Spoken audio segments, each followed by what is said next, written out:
Berantemlah lagi kami orang di situ. Nah, pas lagi berantem itu, nah saya disuruh Sofian megangin tangannya. Nah, pas lagi saya megang tangannya itu, saya kira si Sofian itu lagi mukul. Nah, pas saya sadar, pas saya lihat itu, nggak taunya dia itu udah nusuk. Dia itu. Nah, saat itu saya lepas, saya langsung pergi ke belakang dia. Menjadi buronan Satreskrim Polres Pringsewu sejak tahun 2019, Muhammad Aswin akhirnya berhasil ditangkap di Bekasi, Jawa Barat, Jumat 15 September 2023. Warga Desa Negeri Campang Jaya, Kecamatan Sungkai Tengah, Kabupaten Lampung Utara ini merupakan tersangka tindak pidana penganiayaan yang mengakibatkan korbannya meninggal dunia.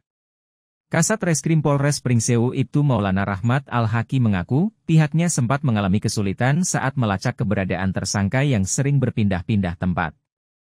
Sebelum ditangkap di Bekasi, tersangka sempat terdeteksi berada di wilayah Jambi.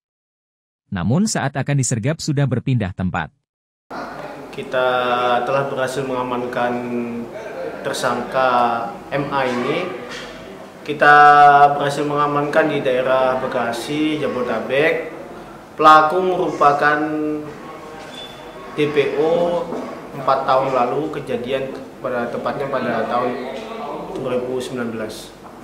Terus untuk pelaku sendiri ada berapa orang sih, Pak?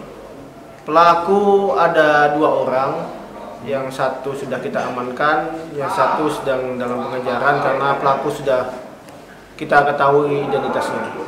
Menurut Kasat, kasus pengeroyokan dan penganiayaan yang melibatkan tersangka terjadi pada Minggu 18 Agustus 2019, sekitar jam 6 sore, di halaman salah satu rumah kontrakan yang berada di wilayah Kelurahan Pringsewu Utara, Kecamatan Pringsewu.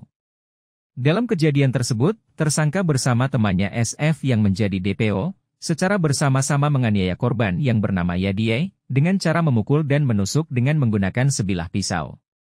Akibat terkena tusukan pisau di bagian pelipis, dada, perut dan pinggang, korban akhirnya tewas meski sempat dibawa ke rumah sakit.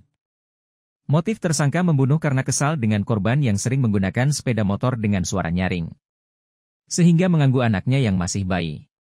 Selain itu korban juga sering membawa sampah ke rumah kontrakan dan mengganggu kenyamanan keluarga korban. Kasat juga menambahkan, pihaknya masih memburu SF dan akan terus menyelidiki kasus ini hingga tuntas, agar keluarga korban mendapatkan keadilan. Untuk mempertanggungjawabkan perbuatannya, tersangka dijerat dengan pasal berlapis. Di antaranya 338 KUHP tentang pembunuhan, pasal 170 KUHP tentang pengeroyokan dan pasal 351 ayat 3 KUHP tentang penganiayaan berat yang mengakibatkan kematian, dengan ancaman hukuman penjara hingga 15 tahun. Dari Kabupaten Pringsewu, Yuda Haryono Rilis ID TV melaporkan.